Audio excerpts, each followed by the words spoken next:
Hello, and thank you so much for viewing this presentation on essential parts of speech. I have narrowed down 8 parts of speech that you must know in order to write good, simple, and complex sentences. So let's get started. Here are the parts of speech that are necessary to write good, simple sentences: articles, nouns, verbs, adjectives, prepositions, and a direct object. And of course, for a full explanation of these parts of speech, go ahead and open your grammar book to Chapter 1, pages 19 through 31. Articles are little small words that come before nouns to specify particular person, places, and things. In the book, you will learn about definite and indefinite articles. Nouns are persons, places, and things, and abstract ideas. Verbs show action. Adjectives are description words that come before nouns. Prepositions are words that show position or location, such as under, underneath, across. The preposition is always followed by a noun. The noun that follows the preposition is called the object of the preposition. Both of them together make a prepositional phrase. And there's a whole chapter on prepositions in your grammar book, so make sure you go ahead and get your copy and learn about these parts of speech in detail. And of course, the direct object comes after an action verb. It is what receives the action of the verb.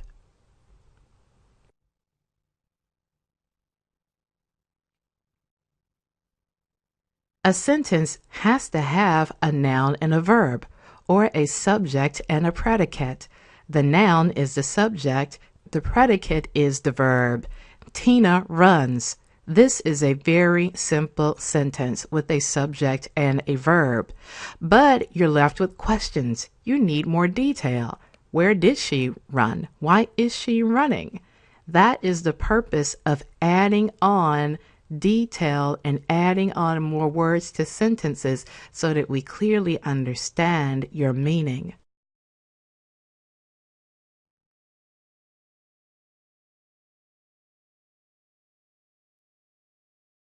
Here's another example. A ball bounces. Article, noun, verb. Simple sentence. All right, let's keep building. A red ball bounces.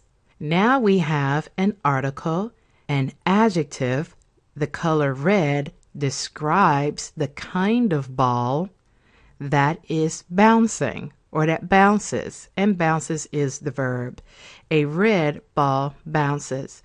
So we've gone from a couple of words to more words, and we're adding more detail in the process.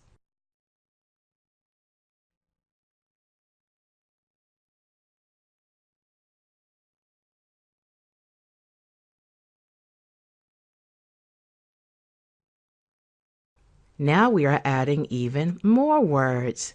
A red ball bounces. Now we're adding a preposition, under. The car. The car is the object of the preposition. So the prepositional phrase is under the car. So now we're getting more detailed. Now we're adding more complexity to our sentences. A red ball bounces under the car. So now we have a bit more detail, and we can visualize a red ball bouncing underneath a car. This is the purpose of adding more words in more detail to create more clarity for the reader.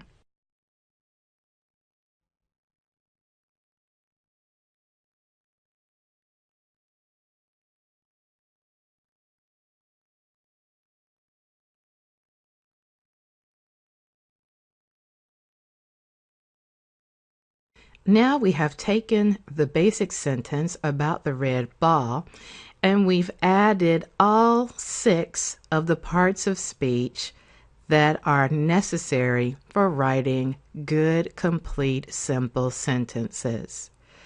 Tina. Now, instead of ball being the subject, Tina, a person, is now the subject. Who's going to bounce the ball?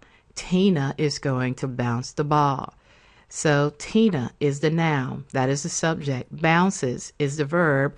We have that article A because it is specifying red ball, which is the direct object, and our preposition is under. The object of the preposition is the car.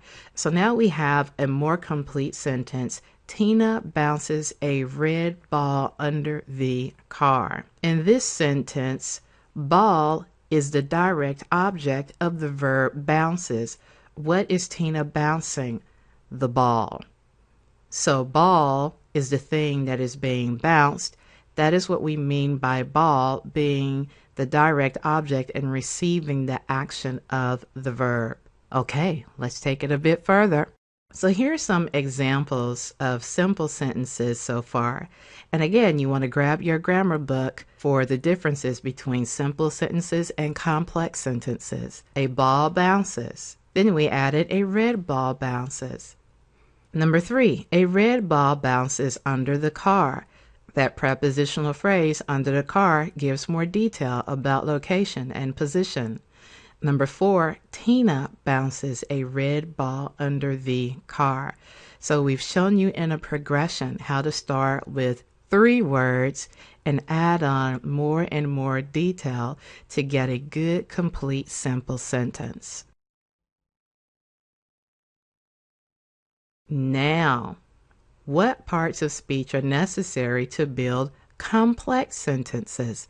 Well, you have all of the same 6 that we mentioned before, but now I'm adding 2 new ones. Number 7, conjunctions, and number 8, adverbs. Again, you want to look at Chapter 1 of the Good Grammar Workbook for Adult Learners to get more detailed explanations about all of these parts of speech. Again, that's pages 19 through 31.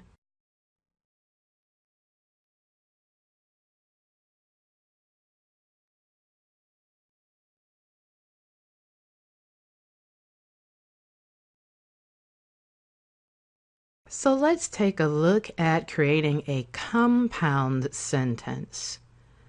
Using our same example from before, we are building and building sentences with more words.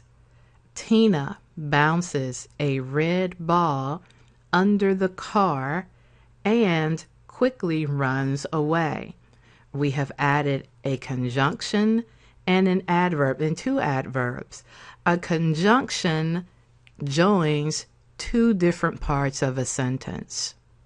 Adverbs describe verbs. They tell you how or how much or to what extent.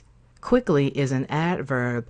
Away is also an adverb, meaning that you are moving to a different location, to some further point than where you started. So again, we're using these 8 parts of speech to build detailed sentences. And of course, for more, you've got to go to the Good Grammar Workbook for Adult Learners.